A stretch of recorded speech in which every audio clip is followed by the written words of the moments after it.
Hi guys, நம்ம இந்த வீடியோவில் என்ன பார்க்க போகிறோம்னு பார்த்தீங்கன்னா, நிறைய பேர் என்கிட்ட கேட்டிருந்தீங்க பஸ் சிமுலேட்டர் இந்தியா கேம்லாம் எப்படி கூட ஆரன் சேஞ்ச் பண்ணுறதுன்னு. ஸோ அவங்களுக்காக தான் இந்த வீடியோ. வாங்க வீடியோக்குள்ளே போனோம்.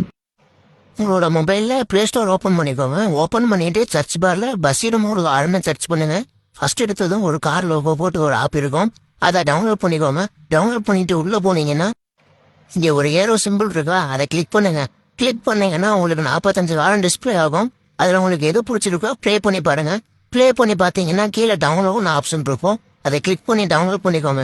அவ்வளோதான் கைஸ். டவுன்லோட் பண்ண ஃபைலை தனியாக ஒரு ஃபோல்டரில் சேவ் பண்ணி வச்சுக்கோங்க. அப்போ தான் நம்ம எடுக்கிறதுக்கு ஈஸியாக இருக்கும்.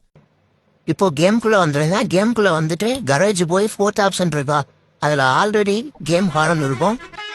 இதில் வந்து பார்த்தீங்கன்னா நான் செகண்ட் ஒன்று மாற்றுறேன். ப்ரௌஸ் ஆடியோ கொடுத்துட்டு டிவைஸ் கேலரி கொடுத்தீங்கன்னா நீங்கள் ஃபைலை எங்கே சேவ் பண்ணி வச்சுருக்கீங்களோ அதை கிளிக் பண்ணுங்கள். கிளிக் பண்ணிங்கன்னா அந்த ஆடியோ உங்களுக்கு ஓப்பன் ஆகும். அவ்வளோதான் கைஸ். அப்படியே கொடுத்தீங்கன்னா முடிஞ்சுச்சு. இதில் என்ன ஒரு பிரச்சனைன்னு பார்த்தீங்கன்னா, ஏபி கேம் வச்சுருந்தீங்கன்னா ஆரன் சேஞ்ச் பண்ண முடியாது. ப்ளே ஸ்டோரில் டவுன்லோட் பண்ண வந்து கைஸ் மாற்ற முடியும். இந்த வீடியோ பிடிச்சிருந்தா லைக் பண்ணுங்க. இந்த மாதிரி சேனலுக்கு நம்ம பேஜை ஃபாலோ பண்ணி வச்சுக்கோங்க. நெக்ஸ்ட் வீடியோவில் பார்க்கலாம். பாய்.